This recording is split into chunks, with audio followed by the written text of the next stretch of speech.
Si vous vous intéressez au référencement naturel, vous êtes sûrement au courant de la nouvelle mise à jour de Google baptisée Google Helpful Content Update. Cette mise à jour, qui date de fin août 2022, vise à pénaliser les sites internet qui proposent des contenus écrits exclusivement pour les moteurs de recherche sans se soucier des utilisateurs. Je m'explique. Certains spécialistes en SEO sont tellement doués qu'ils sont capables de positionner des contenus qui ne sont pas très utiles aux utilisateurs en première position dans les moteurs de recherche sur un mot-clé bien déterminé. Ils volent ainsi la place à des sites qui ont des contenus beaucoup plus pertinents. Google sonne donc la fin de cette pratique.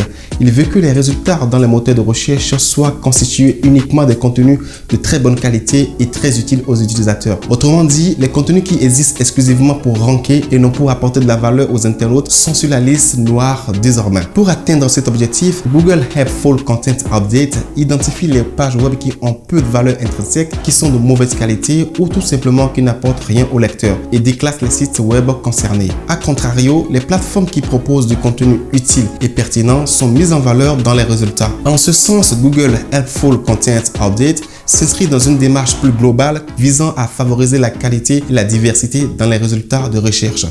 À travers Google Helpful Content Update, le moteur de recherche souhaite encourager les webmasters et rédacteurs web à produire du contenu utile pour les internautes afin d'améliorer globalement la qualité des pages affichées dans les résultats de recherche. On parle aujourd'hui donc de People First Content. En résumé, n'essayez plus d'écrire pour séduire uniquement l'algorithme Google. Pensez à la qualité et à la pertinence du contenu que vous proposez. Sinon, bye bye à votre référencement naturel. Allez, on se dit à la prochaine. C'était moi.